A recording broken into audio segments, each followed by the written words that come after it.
arkadaşlar, örgü kanalıma hoş geldiniz. Kız bebeklerimiz için örgüsü çok kolay ve şirin bir body tulum yaptım. Bugün bunun anlatımını sizlerle paylaşmak istiyorum.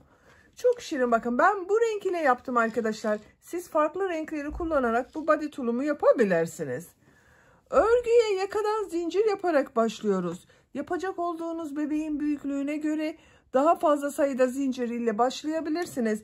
Ben bugün bu body tulum anlatımını 3 aylık bebek ölçüsünde anlatıyorum. Siz daha az sayıda başlayarak yeni doğan bebek için de yapabilirsiniz arkadaşlar. Bakın şu şekilde ortasını düğmeli yaptım. Bebekten çıkarmadan bezini değiştirme imkanımız var. Bakın bu şekilde kolayca bebeğin bezini değiştirip geri kullanabiliyoruz. Bacak bölümünü böyle fırfırlı oldu bakın. Bu fırfırı yapmadan yaparsanız erkek bebekler için de çok güzel bir model arkadaşlar. Arka bölümden düğmeli yaptım ben. Bakın bu şekilde 2 düğme ile yaptım. Bebeğe giydirip çıkarması kolay. Bu düğme rahatsız eder derseniz siz bu düğmeli bölümü ön bölüm olarak kullanabilirsiniz arkadaşlar. Ön bölümü düğmeli yapabilirsiniz. Bu kesme yaptığımız bakın bacak bölümlerinde düğmeli taraftan ön bölümün ayarlamasını yapabilirsiniz. Yakasına bu şekilde de bakın fiyonk çalışması yaptım. Bu fiyonkun yapılışında ben daha önceden YouTube kanalıma yükledim arkadaşlar. Eğer siz de bunun gibi bir fiyonk yapmak isterseniz bu fiyonkun olduğu YouTube linkini ben bu videonun açıklama bölümüne ekliyorum. Siz izlediğiniz bu videonun açıklama bölümünde bulunan tığ işi kolay fiyonk linkine tıklarsanız bunun gibi bir fiyonk hazırlayabilirsiniz veya kendinize göre farklı şekilde de süsleme yapabilirsiniz. Aslında hiç süslemeye de gerek yok. Sade olarak da çok güzel arkadaşlar. Bakın kol ucunda fırfırlı yaptım. Bunun örgüsünde iplik olarak ben bugün Canan el örgü iplikleri vardı. Bunu kullandım. Kullandığım iplik üzerinde 100 gram iplikte 320 metre var. Renk numarasını soranlar için de bakın BS027 arkadaşlar. Siz bunu istediğiniz marka iplik ve renkleri kullanarak yapabilirsiniz. Ben bugün farkındalık olsun diye bu şekilde bir yeşil renk kullanmayı tercih ettim. Beyaz renk iplikte bakın bu fırfır bölümlerini beyaz renkli yaptım. Siz isterseniz kendi rengiyle de devam edebilirsiniz arkadaşlar. Arka bölüme de 2 tane düğme kullandım. Tığ olarak da yumuşak da olsun diye 3 milimetre bakın 5 numara 3 milimetre tığ kullandım. Siz daha büyük numaralı tığlar kullanırsanız benimle aynı sayıda yaptığınız zaman yaptığınız bu tulum 6 aylık bebek için olur arkadaşlar. Tığ işi örgülerde elinizde çok sıkı yapmazsanız çok iyi olur. Bakın benim elim çok sıkı değil. Yaptığım bebek örgüleri de yumuşak oluyor. Örgüye başlamadan önce ölçülerini de söylüyorum, fikriniz olsun arkadaşlar. Bakın kol altının buradan gövde genişliğini ölçüyorum. 23 santimetre. Yüksekliğini ölçüyorum. Tam yüksekliğini ölçüyorum. Bakın ortasına kadar olan yükseklik 36 santimetre. Kol altından bu bacak bölümüne başladığımız yeri ölçüyorum. Yüksekliği 18 santimetre. Ortasının genişliğini ölçüyorum arkadaşlar. Bakın şu şekilde ölçüyorum. 7 santimetre. Bu ölçüde 3 aylık bebek için güzel bir ölçü. Benim size söylemiş olduğum bu ölçüler standart bebek ölçüsü arkadaşlar. Sizin bebeğiniz kilolu bir bebekse 3 aylık için küçük gelebilir veya zayıf bir bebekse 6 aylık bebek için olur.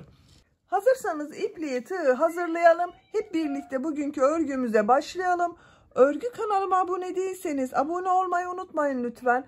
Örgü kanalıma abone olmak ücretsiz. Örgü kanalıma ücretsiz abone olup orada bulunan zil şeklinde dokunarak açık yaparsanız kanalıma video yüklediğim zaman ilk önce size bildirim gelir. Örgülerimden herkesten önce sizin haberiniz olur. İzlediğiniz videolarıma beğeni ve yorumlarınızı da yaparsanız çok sevinirim arkadaşlar. Örgü kanalıma ücretsiz abone olup beğeni ve yorumlarıyla da destek olan bütün arkadaşlara ayrıca teşekkür ederim. Hepinize kolay gelsin. İyi çalışmalar. Örgüye yakadan zincir yaparak başlıyorum. Zincire başlamak için ilk ilmeği ben bu şekilde yapıyorum. Size nasıl kolay geliyorsa ilk ilmeği öyle yapabilirsiniz. Zincirleri yapmaya başlıyorum. Çok sıkı zincirler yapmayalım. Başlangıç için 70 zincir yapıyorum.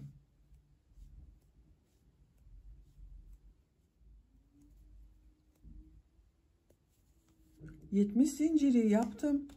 Çok sıkı yapmadım bakın zincir arkadaşlar. Bu 70 zincirin kaç santimetre olduğunu ölçüyorum. Şu şekilde ölçüyorum. 29 santimetre zincir uzunluğu var. Benim yapacağım ölçü için yeterli. 3 zincirde dönüş için yapıyorum. 1, 2, 3. Bu zincirler üzerine trabzanlar yapacağız. Yaka ayrımlarını bu sırada yapıyoruz arkadaşlar. Yaka ayrımlarını 9, 14, 20, 14, 9 şeklinde ayırıyoruz. İpliği tığ üzerine alıyorum. 3 ilmek atlıyorum. 1, 2, 3. 4. ilmek içine trabzan yapıyorum. 9 trabzan yapacağız. Bu 3 ilmek atladığımda bir trabzan. Bakın 1, 2, 3, 4, 5, 6, 7, 8, 9. 9 trabzanı yaptım. Bu ilmek içine arttırma yerinde belirlemek için 3 trabzan yapıyorum. 1, 2, 3. İpliği tığ üzerine alıyorum. Kol bölümü için 14 trabzan yapıyorum. 1, 2,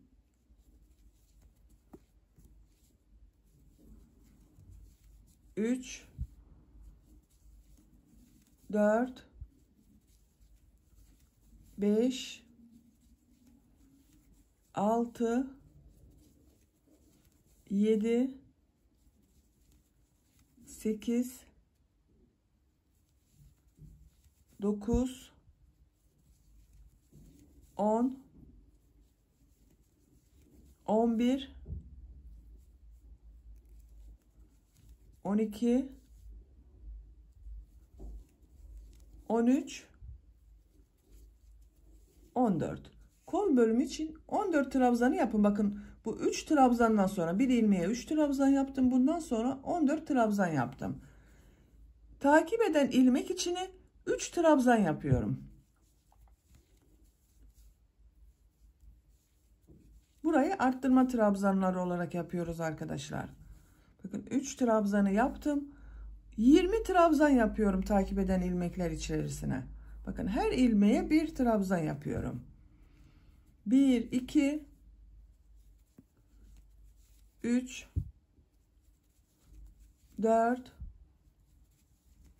5,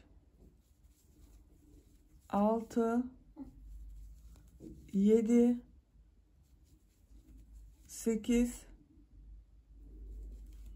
9, 10, 11, 12, 13, 14, 15, 16, 17, 18, 19, 20. Bakın 20 trabzanı yaptım. Takip eden ilmek içerisine 3 trabzan yapıyorum.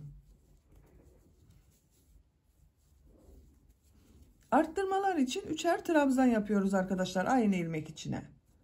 Kol bölümü için 14 trabzan yapıyorum. Bakın ilk ilmek içine bir trabzan yaptım. Diğerlerinde trabzan yaparak devam ediyorum. Bu kol içinde burada yaptığımız gibi 14 trabzanı yapalım. Kol bölümü için 14 trabzanı yaptım. Arttırma yeri için bu ilmek içine 3 trabzan yapıyorum. 1 2 3. Diğer ilmekler üzerine trabzan yaparak devam ediyorum. 9 trabzan yapıyorum arkadaşlar. Bakın başlangıçta 9 trabzan yaptım. Buraya da 9 trabzan yapıyorum. 1 2 3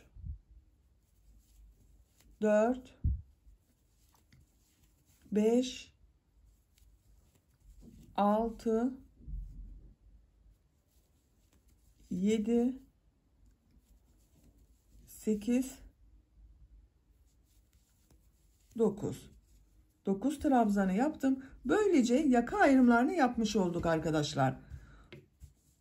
9 trabzan, buralarda arttırma yaptım. 14'er trabzan kol bölümü için arttırma yaptım. Bakın iki tarafında da. Burada da 20 trabzan yaptım. Birinci sırayı tamamladık. İkinci sıradayız.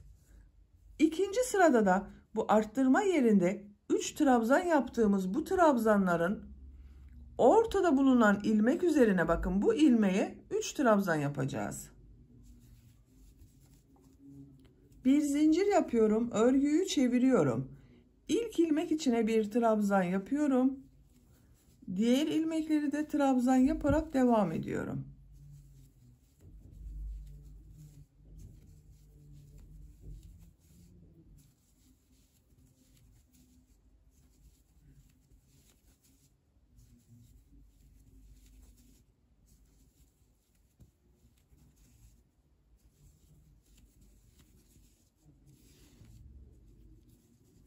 Bakın burada 1, 2, 3, 4, 5, 6, 7, 8, 9 trabzanı yaptım. Bu 3 trabzanın olduğu yere geldim. Bu trabzanın üzerine bir trabzan yapıyorum. Ortada bulunan bakın bu ilmek üzerine 3 trabzan yapıyorum. 1, 2, 3. Bakın. Bu 3 trabzandan önce burada 10 trabzan oldu arkadaşlar. Sayalım bakın. 2, 4, 6, 8, 10. Bir trabzan arttırması yaptık. Bu 3 trabzan bakın burada. Kol bölümünde bulunan ilmekler üzerine trabzan yaparak devam ediyorum. Bu arttırma yerine kadar trabzanları yaparım. Burayı bir defa daha göstermek istiyorum. Arttırma yapacağım yere kadar kol bölümünde bulunan trabzanları yaptım. Bakın bir alt sırada 3 trabzan yaptığım yere geldim. İlk trabzanın üzerine trabzan yaptım. Bu ortada bulunan bakın. Bu ilmek üzerine 3 trabzan yapıyorum.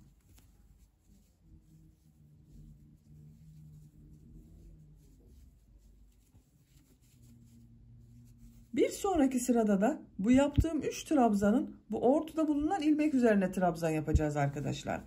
Diğer ilmeklere birer defa trabzan yapıyorum. Bakın. Bu robanın arttırmaları çok kolay. Bu arttırma yerinde de bakın burada bulunan bu 3 trabzanın ortada bulunan ilmek üzerine 3 trabzan yapalım. Diğerlerine birer defa. Burada da bu ortada bulunan ilmek üzerine 3 trabzan yapalım. Sıra sonuna kadar tamamlayalım.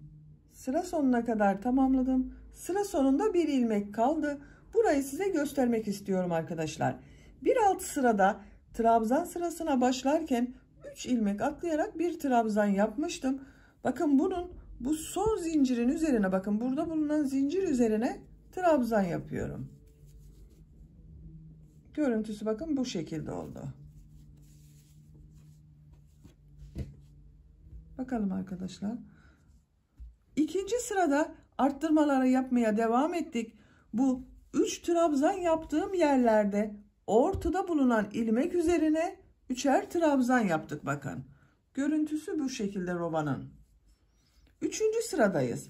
Üçüncü sırada yine aynı şekilde bu 3 trabzanın ortada bulunan ilmekler üzerine 3'er trabzan yapacağız. Diğerlerine birer defa. Bir zincir yapıyorum. Örgüyü çeviriyorum. İlk ilmek üzerine trabzan yapıyorum. Diğer ilmekler üzerine trabzan yapıyorum. Bakın bu bir zincir yaptım. Trabzan olmuyor arkadaşlar.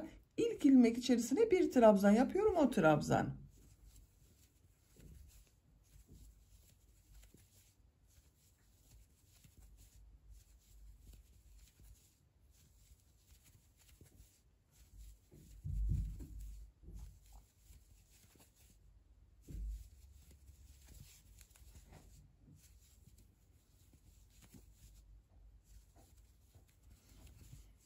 Bakın arttırma yaptığım yere geldim. Şöyle göstereyim.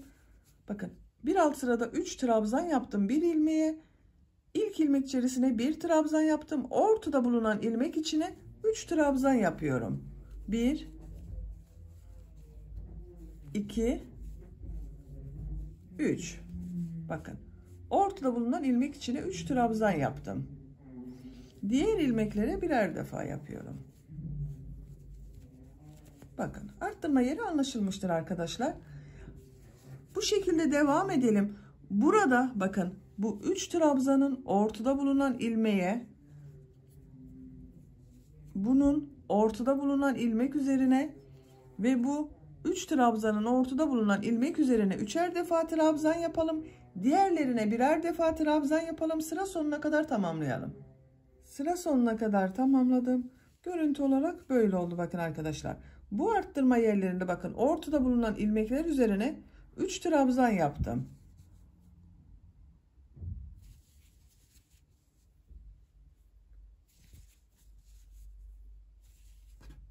Üçüncü sırayı tamamladık. Robanın örgüsünün arttırmaları bu şekilde devam edecek. Her sırada bakın bu 4 noktadan bu ortada bulunan ilmekler üzerine bakın 3 trabzan yaptığım ilmeğin ortada bulunan ilmekler üzerine 3'er defa trabzan yapacağız. Robanın örgüsünü yapacak olduğunuz bebeğinizin büyüklüğüne göre bu 4 noktadan düzenli arttırmalar yaparak tamamlayalım gelelim. Robanın örgüsünü 4 noktadan düzenli arttırmalar yaparak 9 sıra olarak tamamladım. Sayıyorum. 1, 2, 3, 4, 5, 6, 7, 8, 9. 9 sıranın kaç santimetre olduğunu ölçüyorum. Ölçtüğüm zaman 8,5 santimetre yükseklik var arkadaşlar. Benim yapacağım ölçü için yeterli. Siz biraz daha büyük olsun istiyorsanız bir sıra daha arttırmalar yaparak robanın örgüsüne devam edebilirsiniz. Buradan itibaren kolları gövdeden ayırıyorum. Örgüye gövdenin örgüsüyle devam edeceğiz. Bir zincir yapıyorum. Örgüyü çeviriyorum. İlk ilmek üzerine trabzan yapıyorum. Diğer ilmekleri de trabzan yaparak devam ediyorum. Bu arttırma yaptığımız yere kadar bakın bu 3 trabzanın ortada bulunan trabzana kadar trabzanlar yaparak devam edelim. Arttırma yapacağımız yere kadar birer defa trabzan yaparak tamamladım. Bakın bu 3 trabzanın ortada bulunan ilmek üzerine geldim. Bunun üzerine 2 trabzan yapıyorum. 1 2. 3 trabzan yapmadım. 2 trabzan yaptım. Burada kolları atlayacağız. Diğer bölüme geçeceğiz arkadaşlar. Kaç trabzan olduğunu sayıyorum. 2, 4, 6, 8, 10, 12, 14, 16, 18, 20 trabzan oldu.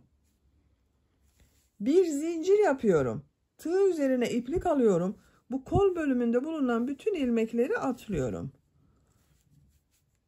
Bakın bu arttırma yerine 2 trabzan yapıyorum.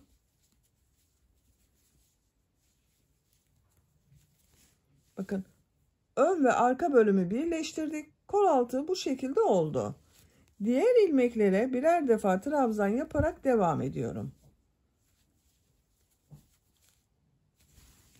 Arttırma yapacağımız bakın bu ortada bulunan ilmeğe kadar devam edelim. Diğer arttırma yerine kadar trabzanları yaptım. Görüntü bakın bu şekilde arkadaşlar. Bakın bu arttırma ilmeğinin üzerine 2 trabzan yapıyorum. 1 2 bir zincir yapıyorum. Tığ üzerine iplik alıyorum. kolda bulunan bütün ilmekleri atlıyorum.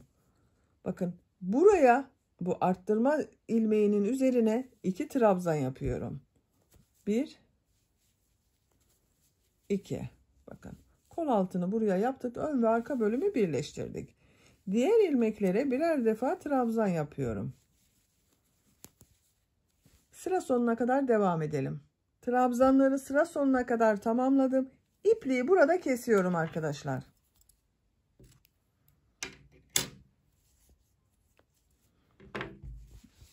Bakın bu şekilde.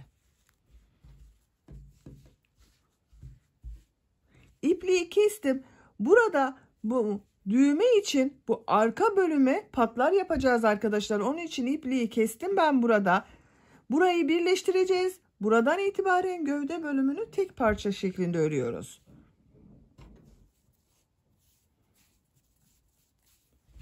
İlk önce bakın şu şekilde tuttuğunuz zaman bu tarafın bakın. Buradan şu yaka başlangıcının burada bulunan ilmekten bir defa ipliği bağlıyorum.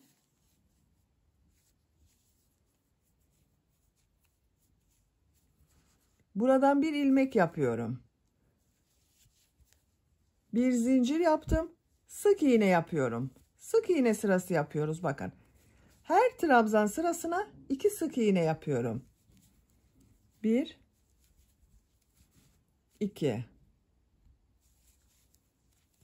1 2 1 2. Bakın her trabzan sırasına 2 sık iğne yapıyorum.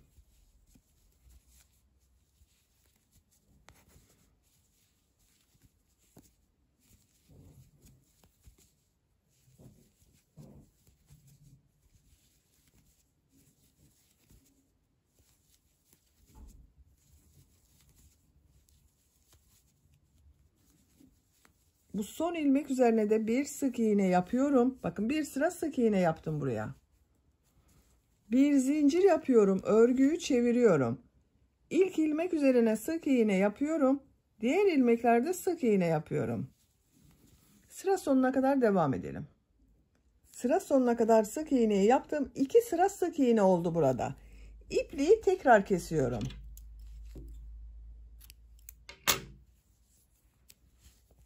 Bakın 2 sıra yaptık arkadaşlar. Burası düğme dikeceğimiz pat. Diğer tarafa da düğme biriti yapacağız. Bu patı da bakın buradan başlıyorum. Robanın bittiği yerden, yaka tarafından başlamıyorum. Düzgün gelmesi için buradan başlıyorum.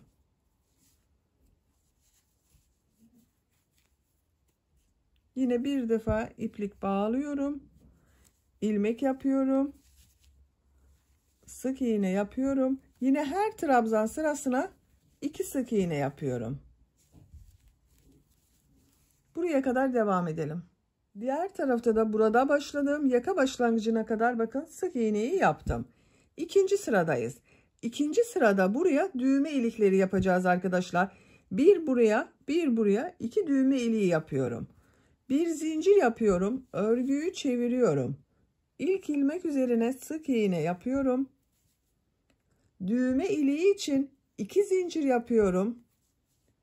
2 ilmek atlıyorum. 1 2 3. ilmek içine sık iğne yapıyorum. Bakın 1 2 3 4 5 6 7 8 9 sık iğne yaptım. Tekrar düğme iliği için 2 zincir yapıyorum. 2 ilmek atlıyorum. 3. ilmek içine sık iğne yapıyorum. Bakın ikinci düğme iliğini de buraya yaptık. Sıra sonuna kadar sık iğneler yaparak devam ediyorum.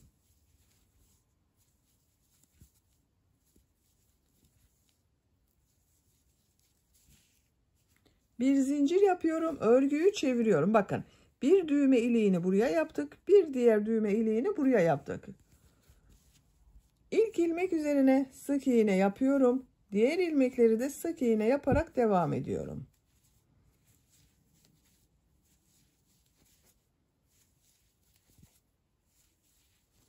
Bakın 2 zincir yaptığım yere geldim. Bu 2 zincirin üzerine 2 sık iğne yapıyorum.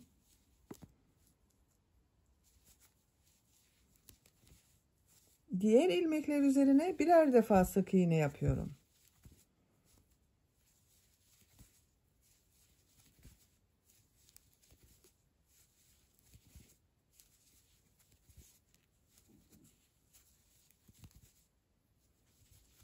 Bakın düğme iliği yaptığım 2 zincire geldim. Üzerine 2 sık iğne yapıyorum.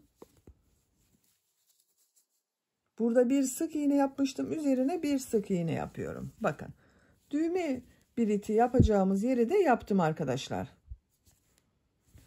Yakanın çevresinde de sık iğneler yaparak devam ediyorum. İlk ilmek üzerine bakın. Bir sık iğne yapıyorum. Diğer ilmeklere de birer defa sık iğne yapıyorum. Her ilmek üzerine bir sık iğne yapıyorum.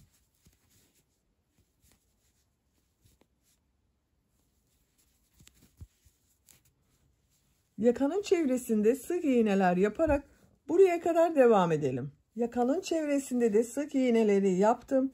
Diğer uç noktasına kadar tamamladım bakın arkadaşlar. Burada 2 sıra sık iğne yapmıştım. Bu sık iğnelerin üzerine de sık iğne yaparak devam ediyorum. Bakın son ilmeğe sık iğne yaptım. Aynı ilmek içine bir sık iğne daha yapıyorum. Diğer ilmeklere birer defa sık iğne yapıyorum. Sıra sonuna kadar devam edelim. Sıra sonuna kadar sık iğneleri yaptım. Bakın roba bölümünü tamamen tamamladım arkadaşlar bu şekilde. Bakın buraya düğmelerini dikeceğiz. Bu düğme biriti yaptığımız bakın bu düğme iliklerini yaptığımız yer buranın üzerinde olacak. Bakın şu şekilde yerleştireceğiz. Şimdi bunu da birleştiriyorum arkadaşlar.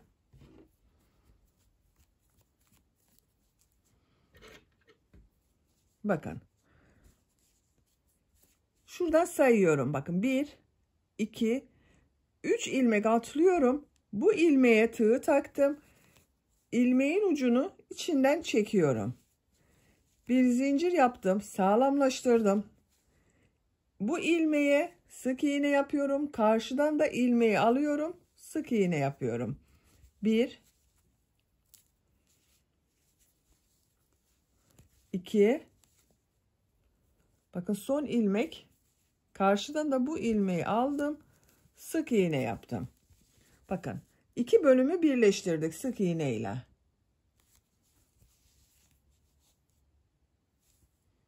Artık örgü tek parça devam edecek.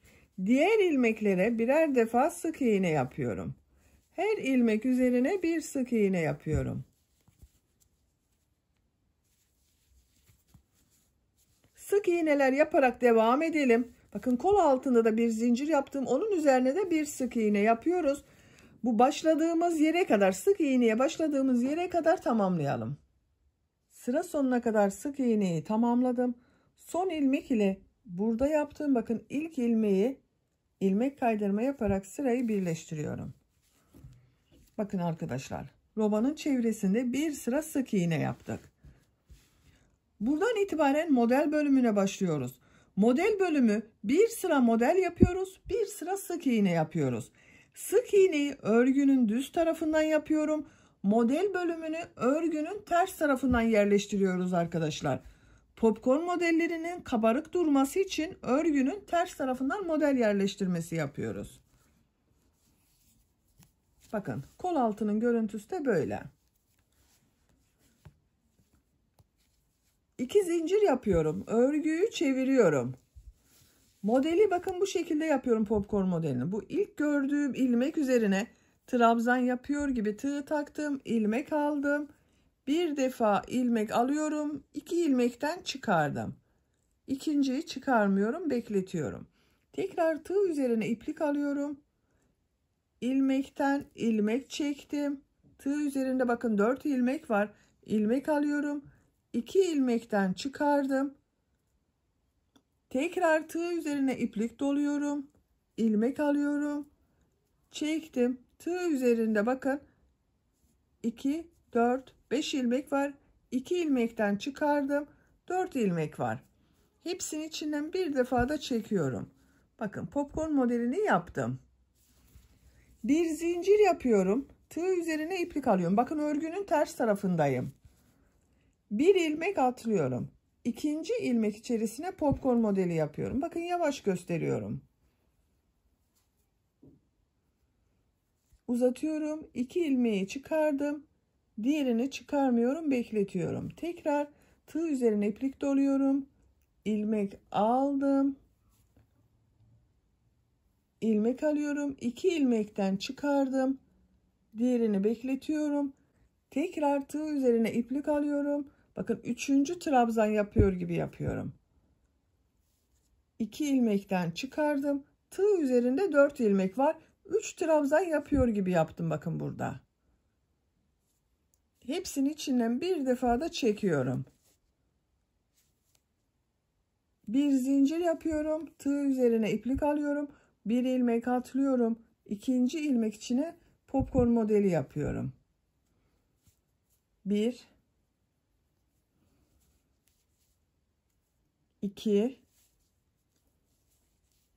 3 defa topluyorum bakın arkadaşlar. Tığ üzerinde 4 ilmek var. Hepsinin içinden bir defa da çekiyorum. Bir zincir yapıyorum. Bir ilmek atlıyorum. İkinci ilmek içerisine 3 defa toplayarak popcorn modeli yapıyorum.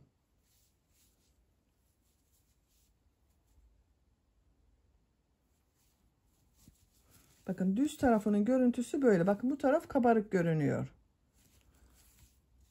Bu şekilde bu kol altına kadar devam edelim. Popcorn modelleri yaparak kol altına kadar tamamladım. Kaç model yaptığımı sayıyorum buraya kadar. Bakın 2, 4, 6, 8, 10, 11 model oldu. Bu kol altında bulunan ilmek üzerine de bir popcorn modeli yapıyorum arkadaşlar. Atlama yapmıyorum burada. Bir zincir yapıyorum.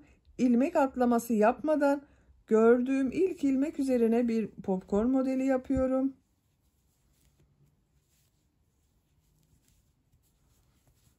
Bir zincir yapıyorum. Yine atlama yapmadan bakın ilk ilmek üzerine model yapıyorum.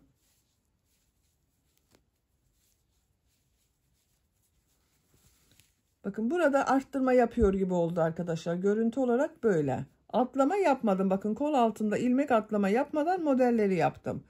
Bir zincir yapıyorum. Bir ilmek atlıyorum. İkinci ilmek içine model yapıyorum. Bir zincir yapıyorum. Bir ilmek atlıyorum. İkinci ilmek içine model yapıyorum.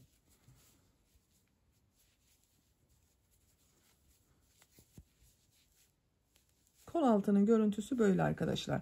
Diğer kol altına kadar devam edelim. Diğer kol altına kadar modelleri yaparak tamamladım.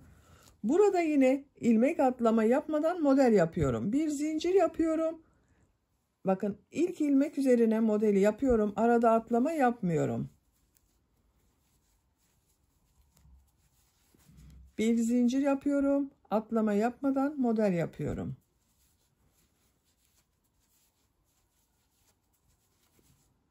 Bir zincir yapıyorum. Atlama yapmadan bakın ilk ilmek içine model yapıyorum.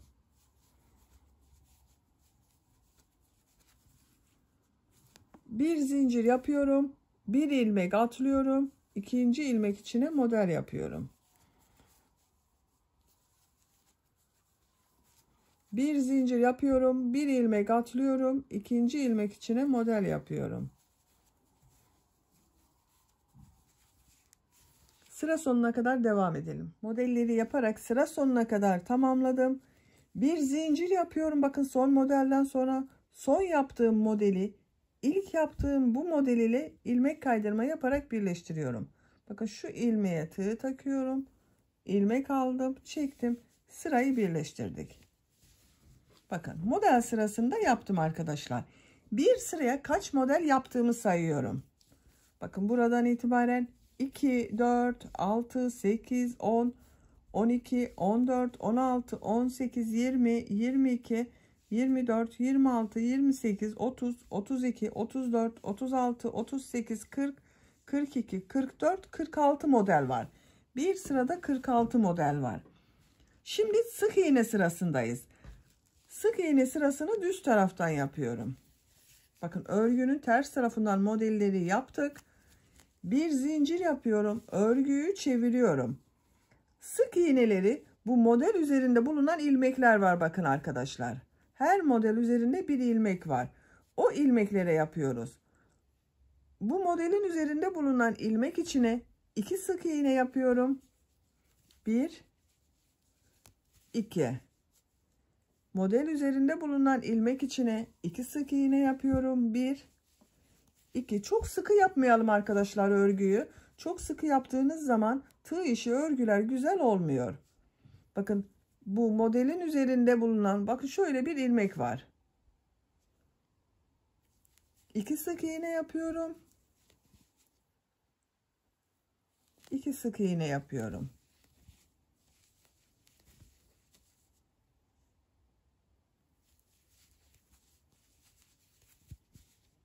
Sık iğneler yaparak sıra sonuna kadar devam edelim. Sık iğneler yaparak sıra sonuna kadar tamamladım. Son modelin üzerine de bakın 2 sık iğne yaptım arkadaşlar. Bu ilmek ile burada bulunan ilmeği ilmek kaydırması yaparak sırayı birleştiriyorum.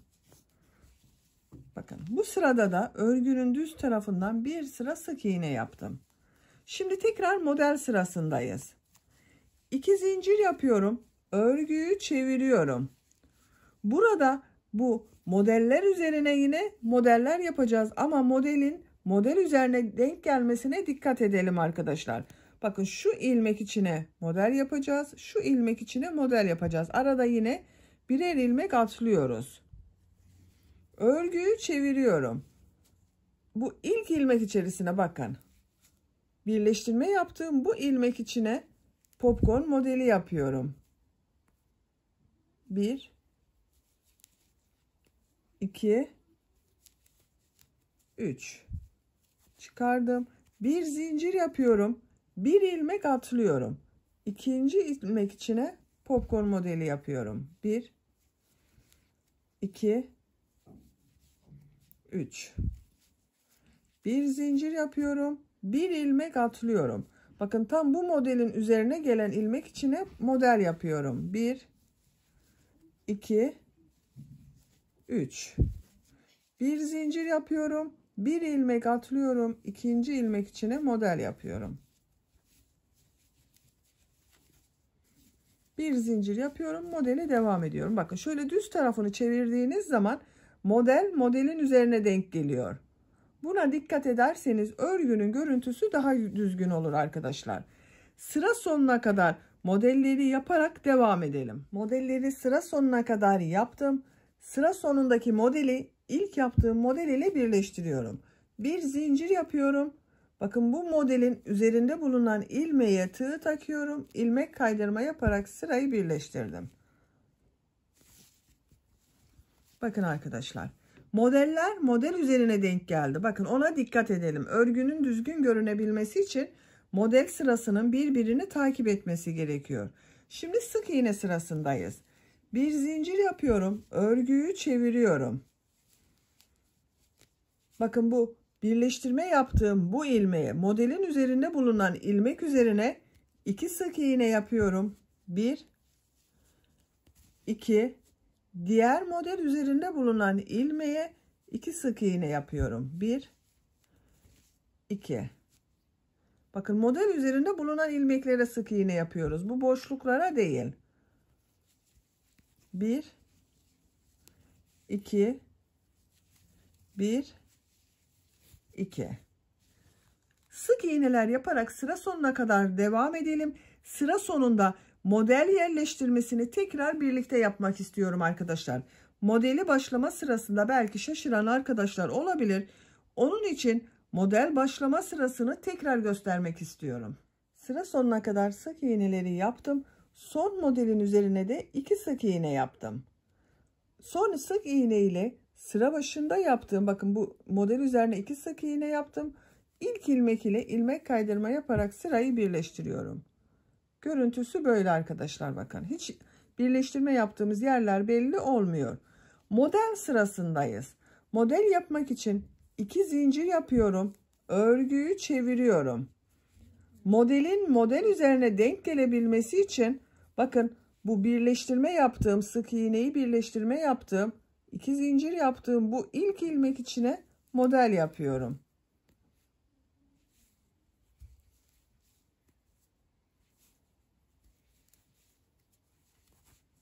Bir zincir yapıyorum. Bir ilmek atlıyorum. İkinci ilmek içine model yapıyorum. Bu ilk modellerde kontrol ederseniz şaşırmazsınız arkadaşlar. Bakın modelin üzerine denk geliyor. İlk modeli kurduktan sonra zaten diğerlerinde bir ilmek atlıyoruz. İkinci ilmek içine model yapıyoruz. Bir ilmek atlıyorum. İkinci ilmek içine model yapıyorum. Anlaşıldığını düşünüyorum arkadaşlar. Bakın buranın düzgün gelmesine dikkat ederseniz örgünüz daha düzgün görünür. Bakın hiç belli olmuyor birleştirme yaptığım yer. Gövde bölümünün örgüsü bu şekilde devam edecek. Bir sırada şimdiki yaptığım gibi model sırası yapıyoruz. Örgünün düz tarafından da sık iğne yapıyoruz. Model sırasını örgünün ters tarafından yapıyoruz. Bakın bu şekilde. Ters tarafının görüntüsü de böyle. Gövdenin örgüsünü bir sıra model, bir sıra sık iğnesi yaparak devam edelim. Gövdenin örgüsünü 11 model sırası olarak tamamladım. Sayıyorum. 1, 2, 3, 4, 5, 6, 7, 8, 9, 10, 11.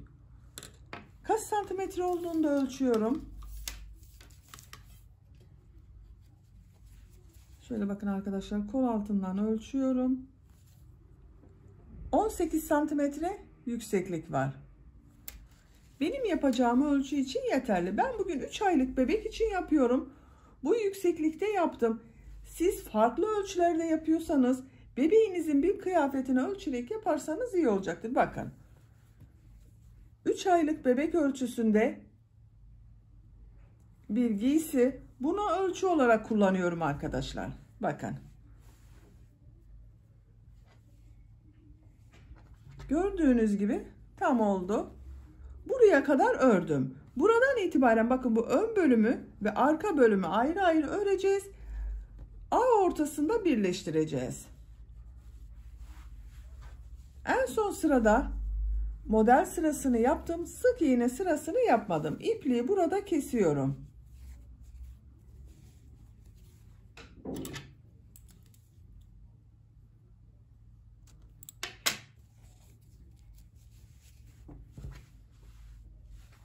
Şimdi ön bölümü bakın. Burada yapacak olduğumuz böyle bu ön bölümü ve arka bölümü yapacağız. Siz de dediğim gibi bakın bir bebek kıyafetine göre ölçü yaparsanız iyi olur arkadaşlar.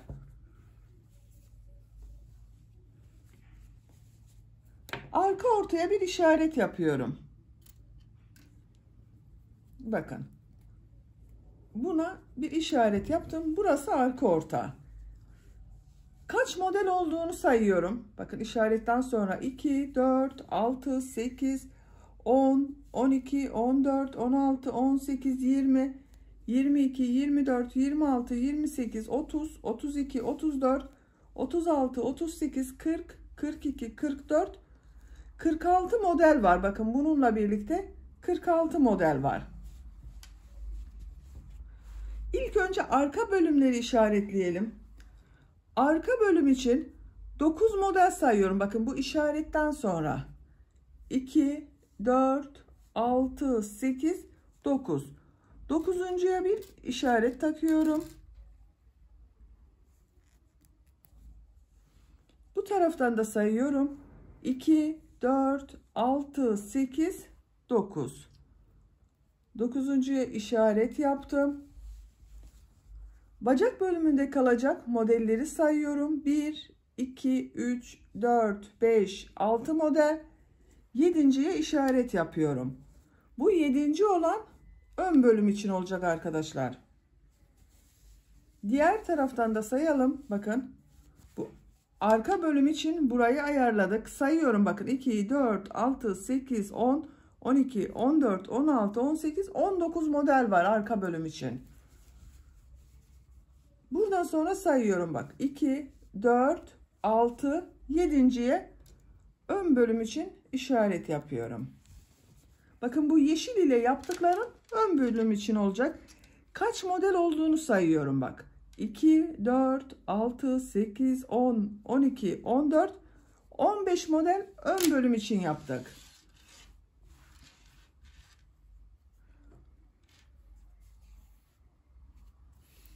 Sık iğne sırasındayız. İlk önce ön bölümleri yapalım isterseniz arkadaşlar. Bakın bu işaret taktığım, yeşil ile işaret yaptıklarım ön bölüm içindi. Buradan ipliği bir defa bağlıyorum.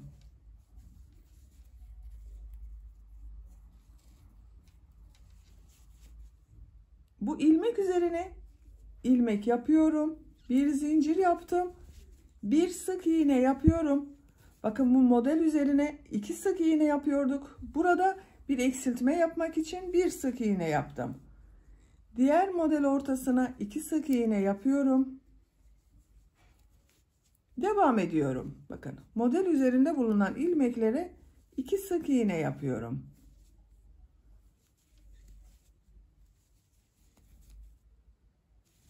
İşaret yaptığım yere kadar devam edelim. Sıra sonuna kadar sık iğneleri yaptım. İşaret yaptığım ilmeğe bir sık iğne yapıyorum. 2 zincir yapıyorum. Örgüyü çeviriyorum. İpliği tığ üzerine alıyorum. 2 ilmek atlıyorum. Bakın bu ilmek ve bu ilmeği atlıyorum. 3. ilmek üzerine modeli yapıyorum.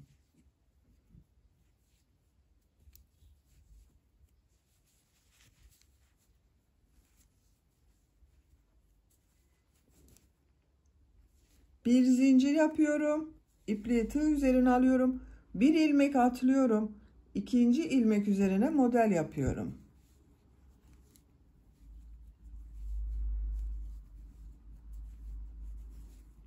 Bu şekilde modelleri yapıyoruz arkadaşlar. Bakın burada ilmek atlayarak 2 ilmek atladım. Eksiltme yaptım. Sık iğnede de bir ilmek yaparak eksiltme yaptım. Sıra sonuna kadar devam edelim. Sıra sonuna kadar modelleri yaptım. Bir zincir yapıyorum. Bakın burada 1, 2, 3 ilmek kaldı arkadaşlar. Buraya bir ilmek atlayıp model yapacağız. Son ilmeği de model ile bağlantı yapmak istiyorum. Bir ilmek atlıyorum. Model yapıyorum. Bakın 2 trabzanı yaptım. Üçüncüyü son ilmekten alıyorum. Bir zincir yapıyorum. Örgüyü çeviriyorum. Bakın kaç model yaptığımızı sayalım. 2, 4, 6, 8, 10, 12, 13 model oldu. 15 model işaret yapmıştım. Bir model burada boş kaldı. Bir model burada boş kaldı. İlk ilmek üzerine bakın. Model üzerine bir sık iğne yapıyorum. Diğerlerine 2 sık iğne yapıyorum.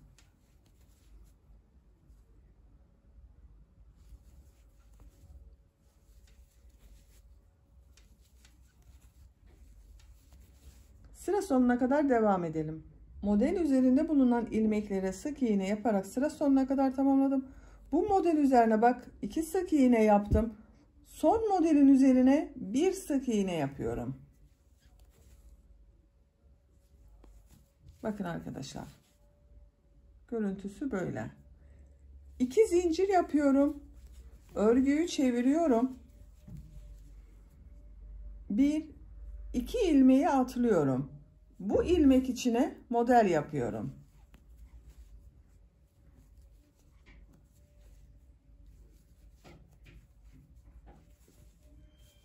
Bir zincir yapıyorum. Bir ilmek atlıyorum. Model yapıyorum.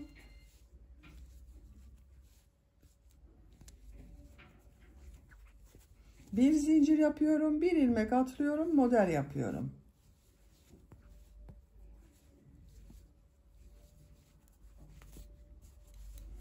Bakın görüntüsü böyle. Model yine model üzerine denk geliyor. Kaydırma yapmayalım arkadaşlar. Sıra sonuna kadar devam edelim. Modelleri yaparak sıra sonuna kadar tamamladım. Sıra sonunda bakın bir model kaldı. Bir zincir yapıyorum. Modelin üzerine 2 trabzanı topluyorum. 3. trabzanı son ilmekten alıyorum. Bir zincir yapıyorum, örgüyü çeviriyorum. Bakın bu sırada da 2 4 6 8 10 11 model oldu. Her sırada 2 model eksik oluyor.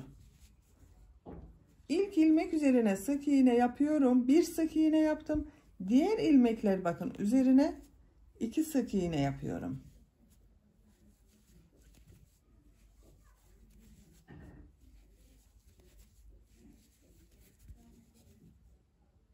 Sıra sonuna kadar devam edelim. Sıra sonuna kadar tamamladım. Son modelin üzerine bir sık iğne yapıyorum. 2 zincir yapıyorum. Örgüyü çeviriyorum. 1 2 ilmek atlıyorum. 3. ilmek üzerine model yapıyorum.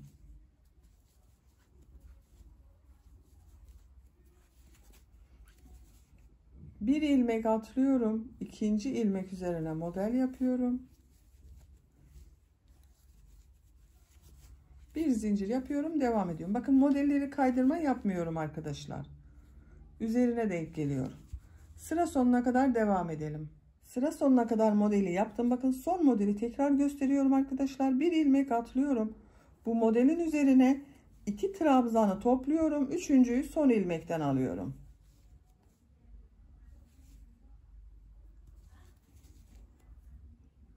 Üç trabzanı topladım. Hepsini birlikte çekiyorum. Bir zincir yapıyorum. Örgüyü çeviriyorum.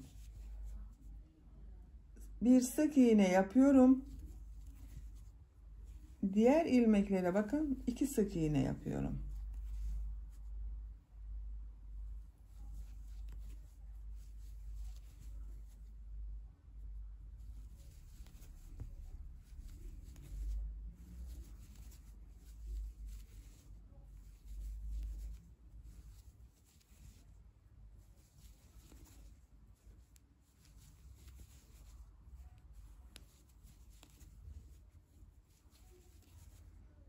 Son ilmeğe bakın son modelin üzerine bir sık iğne yapıyorum.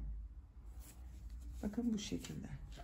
A ortası için bu genişlik yeterli. Siz isterseniz bir sıra daha devam edebilirsiniz. Daha büyük çocuklar için yapıyorsanız arkadaşlar. Bir zincir yapıyorum. Örgüyü çeviriyorum.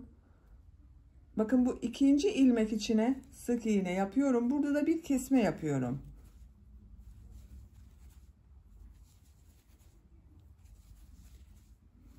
Sıra sonuna kadar sık iğne yapıyorum.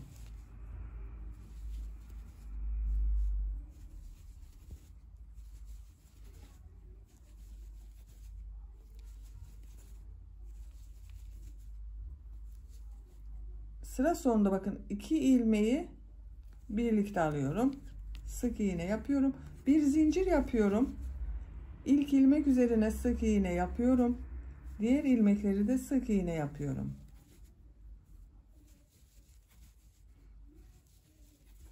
Düğme için buraya pat yapıyoruz arkadaşlar. Buna düğme dikeceğiz. Düğme iliğini arka bölümde yapacağız. Burayı onun için düz yapıyorum.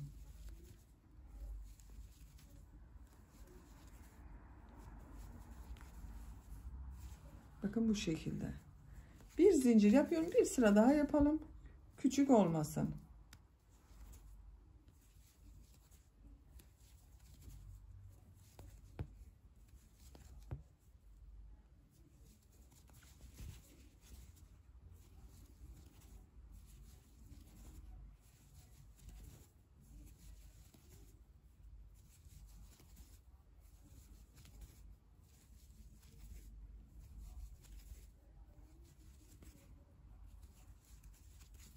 Bakın bu şekilde oldu.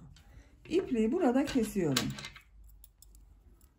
Biraz uzun bırakayım. Düğme dikeceğimiz ipliği de ben buradan ayarlıyorum arkadaşlar.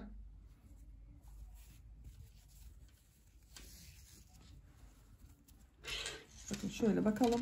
Ön bölümü hazırladık. Şimdi arka bölümü yapalım. Arka bölümde aynı bu ön bölüm gibi kesmeler yaparak devam edeceğiz. Arka bölüm için işaret yaptığım yerler bakın. Bu kırmızı ile sarı arasında bulunan boşluğa arka bölümü yapacağız. Bu kırmızı ile işaret yaptığım yerden ipliği bir defa bağlıyorum.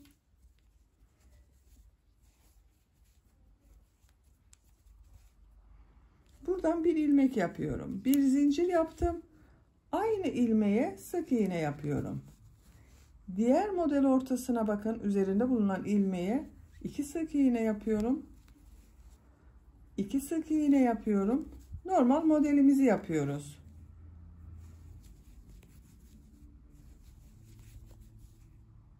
Sık iğneler yaparak bu sarı ile işaret yaptığım yere kadar devam edelim. Sarı ile işaret yaptığım yere kadar bakın, sık iğneleri yaptım. Modeller üzerinde bulunan ilmeklere 2 sık iğne yaptım arkadaşlar. Bu sarı ile işaret yaptığım yere bir sık iğne yapıyorum. 2 zincir yapıyorum. Örgüyü çeviriyorum. Model sırasındayız. 1-2 ilmeği atlıyorum. 3. ilmek üzerine model yapıyorum.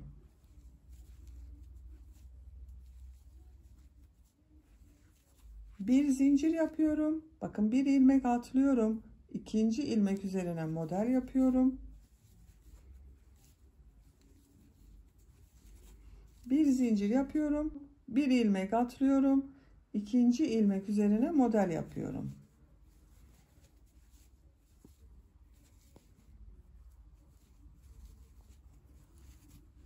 Bir zincir yapıyorum, devam ediyorum. Bakın, yine kaydırma yapmadım arkadaşlar. Modelin üzerine denk geldi. Bu kırmızı ile işaret yaptığımız bakın sık iğnelere kadar devam edelim. Sıra sonuna kadar modeli yaptım. Bakın, bir zincir yaptım. 1 2 3 ilmek var. Bir ilmek atlıyorum. 2. ilmeğe 2 trabzanı topluyorum. 3. trabzanı son ilmekten alıyorum. Bir zincir yapıyorum. Örgüyü çeviriyorum. Bakalım, 2 4 6 8 10 12 14 16 17 model var. Burada 19 model işaret yaptım. Bu sırada 17 model oldu. İlk modelin üzerine bir sık iğne yapıyorum. İkinci model üzerine 2 sık iğne yapıyorum. Diğer modeller üzerine de 2 sık iğne yapıyorum. Bu şekilde sıra sonuna kadar devam edelim. Son modele kadar sık iğneleri yaptım. Son modelin üzerine bakın, bir sık iğne yapıyorum. 2 zincir yapıyorum. Örgüyü çeviriyorum. 1 2 ilmek atlıyorum. 3. ilmeğe model yapıyorum.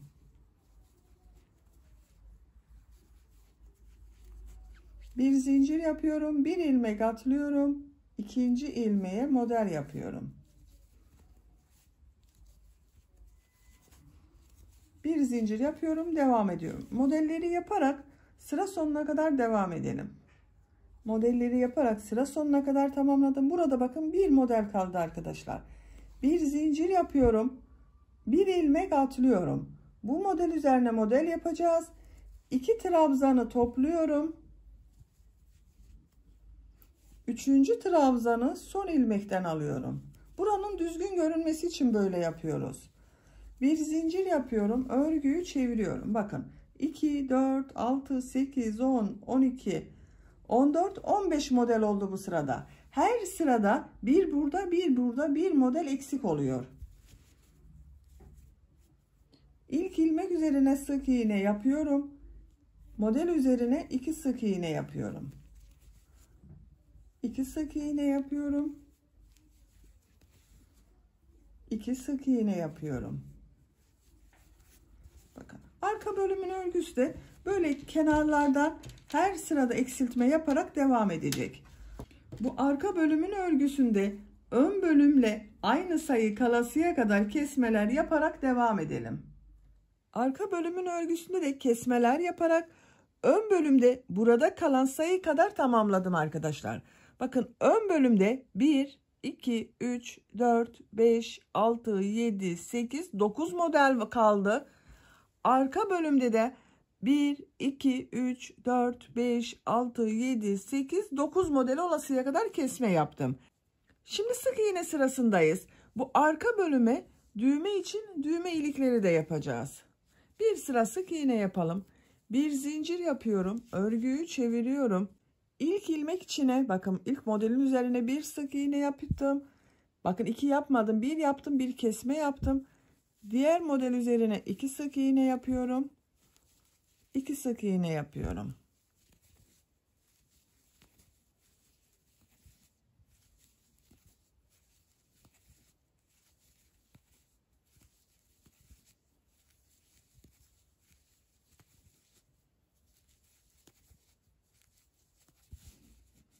Son model üzerine bir sık iğne yapıyorum. Bakın bir kesme de burada yapmış oldum.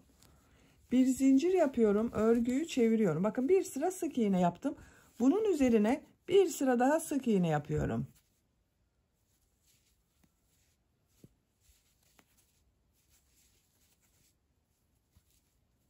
Sıra sonuna kadar sık iğneleri yapalım.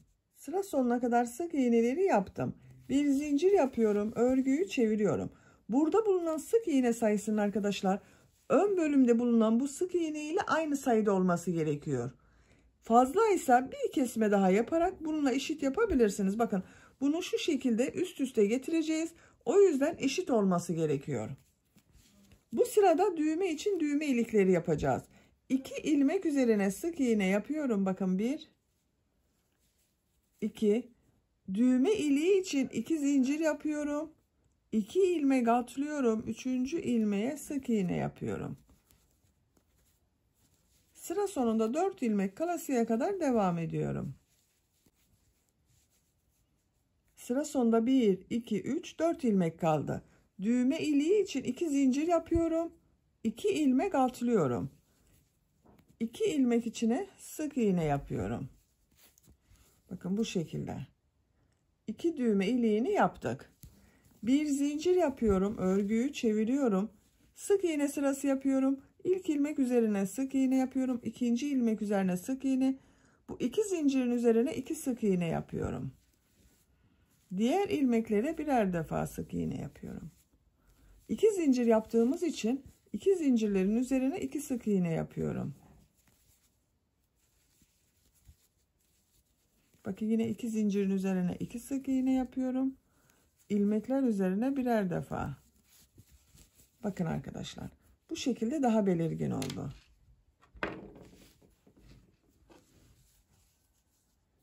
Şöyle bakın. Buraya düğme dikeceğiz. Şöyle takarak kullanacağız bunu. Görüntüsü böyle. Şimdi bu bacak çevresinde bir sıra sık iğne yapmak istiyorum ben. Bakın ipliği kesmedim arkadaşlar. Kendi rengiyle bir sıra sık iğne yapıyorum. Bir zincir yapıyorum. Bakın böyle devam edersem örgünün görüntüsü ters geldi. Onun için örgüyü çeviriyorum. Bu sık iğnelerin üzerinden bir sıra sık iğne yapıyorum.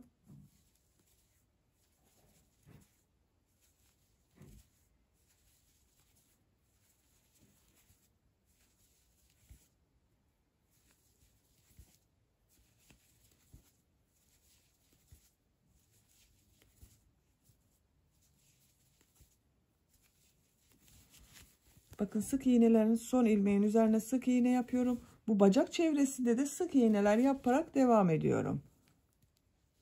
Bakın aynı ilmeğe bir sık iğne yaptım. Gördüğüm ilmekler üzerine birer defa sık iğne yapıyorum.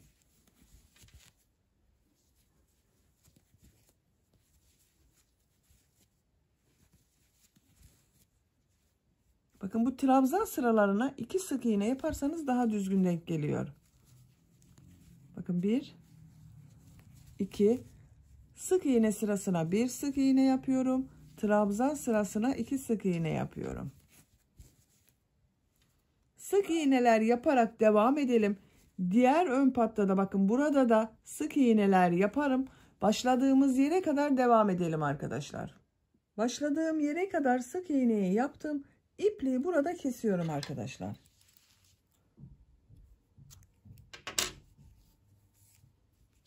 Bakın. Görüntü olarak böyle oldu. Burada sık iğneye başladım. Bu bacak çevresinde sık iğneleri yaptım. Burada da sık iğneleri devam ettim. Diğer bacak örgüsünde de sık iğneyi yaptım. Buraya kadar tamamladım. Bakın görüntü olarak böyle.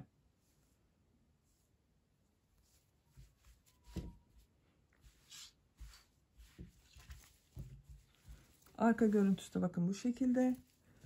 Şimdi bu bacak çevresinde beyaz renk iplik ile fırfır bölümü yapmak istiyorum. Bakın bu böyle bir beyaz iplik kullanıyorum. Siz isterseniz kendi rengiyle de devam edebilirsiniz. Şu şekilde bakın buraya düğmeyi dikeceğiz.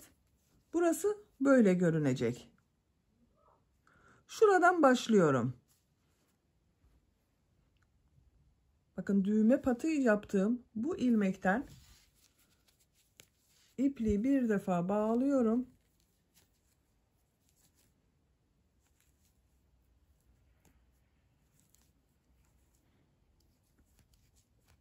Üç zincir yapıyorum. Bu ilmeğe bakın. Şunu 2 defa iplik doluyorum tığ üzerine. Buraya trabzan yapıyorum. 3 trabzan yapıyorum arkadaşlar. 2 defa iplik doluyorum. İkinci bakın ilmek üzerine 2 trabzan yapıyorum. Üçlü 2 trabzan yapıyorum. Ama bakın 1, 2, 3 defa da çıkarıyorum. 2 defa iplik doluyorum. 3 defa da çıkarıyorum. 1, 2, 3. 2 defa iplik doluyorum. Diğer ilmek içine 3 tane üçlü trabzan yapıyorum.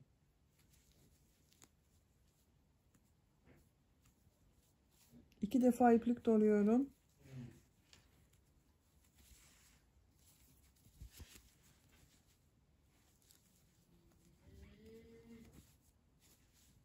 İki defa iplik doluyorum. Diğer ilmeğe 2 tane üçlü trabzan yapıyorum.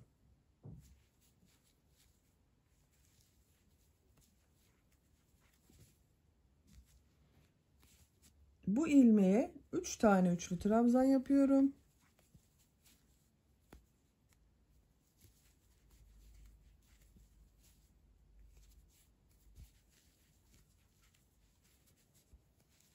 Bir sonrakine 2 üçlü trabzan yapıyorum. Bakın 2, 3, 2, 3.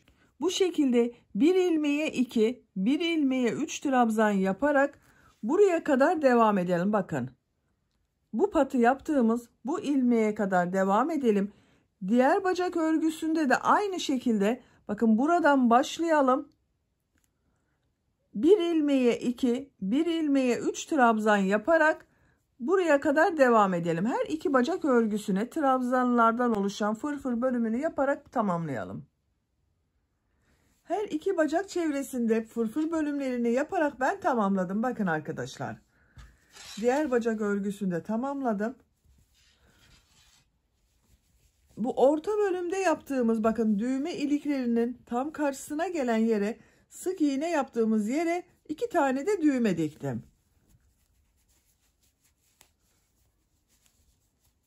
Bakın fırfır bölümlerinin görüntüsü böyle olacak giydirdiğimiz zaman. Şimdi kollarını yapalım. Bakın ben bir kol ucuna da burada yaptığım gibi fırfır yaptım. Diğer kolu sizinle birlikte yapalım. Yine beyaz renk iplik ile yapıyorum.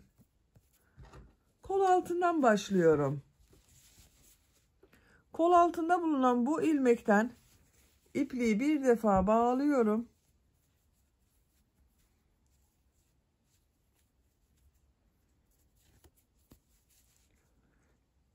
İlmek yapıyorum.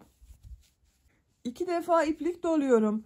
Bakın bu arttırma yaptığımız yer vardı roba bölümünde. Buraya 3 tane üçlü trabzan yapıyorum.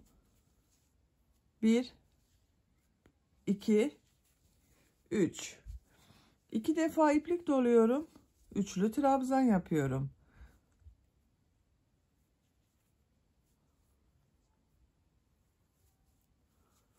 Kol çevresinde her ilmeğe 3 tane üçlü trabzan yapacağız arkadaşlar. Bakın ikinci ilmeğe de 3 tane üçlü trabzan yapıyorum.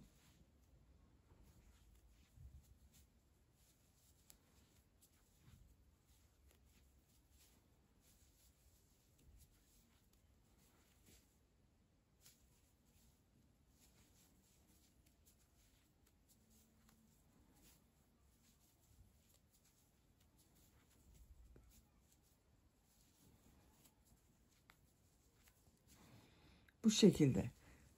Sıra sonuna kadar devam edelim. Sıra sonuna kadar tamamladım. Sıra sonunda bakın bu arttırma yaptığım ilmeğe de 3 tane üçlü trabzan yaptım. Son ilmek ile kol altında yaptığım bu ilk ilmeği ilmek kaydırma yaparak sırayı birleştiriyorum.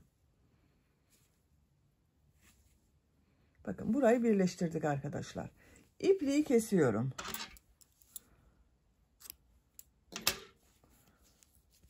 Bak, kol çevresinde fırfırlarını yaptım. Kestiğim bu ipliği de tığ yardımıyla veya iğne yardımıyla örgünün ters tarafından trabzanların arasında kaybediyorum bakın.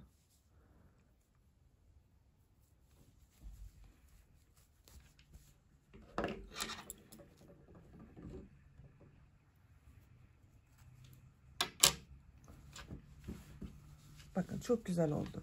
Ben diğer kolu yaptım.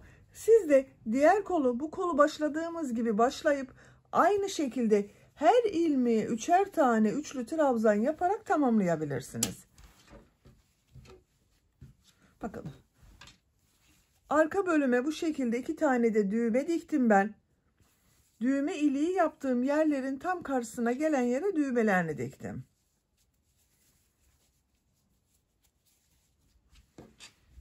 Artık giyilmeye hazır. Çok şirin oldu. Çok tatlı oldu gördüğünüz gibi.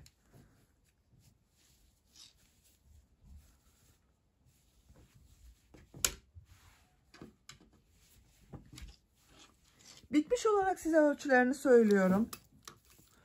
Kol altının buradan gövde genişliğini ölçüyorum. 23 santimetre. Yüksekliğini ölçüyorum arkadaşlar.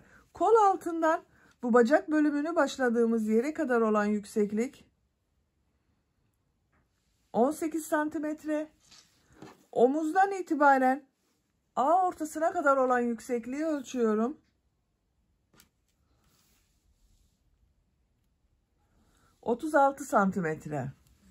Ben bugün 3 aylık bebek ölçüsünde anlattım bunu. Siz bu roba sırasını daha fazla yaparak daha büyük çocuklarınız için de yapabilirsiniz. Veya bu daha az sayıda yaparak 2 sıra önce bırakarak yeni doğan bebek için de hazırlayabilirsiniz arkadaşlar. Böylece bir örgü anlatımının da sonuna gelmiş oldum. Beni dinlediğiniz ve izlediğiniz için hepinize çok teşekkür ederim. Örgü kanalıma abone değilseniz abone olmayı unutmayın lütfen. Örgü kanalıma abone olmak ücretsiz. Örgü kanalıma ücretsiz abone olup orada bulunan zil şeklinde dokunarak açık yaparsanız kanalıma video yüklediğim zaman ilk önce size bildirim gelir. Örgülerimden herkesten önce sizin haberiniz olur. Sizlerle yeni örgülerde görüşmek dileğiyle. Hoşça kalın, sevgiyle kalın.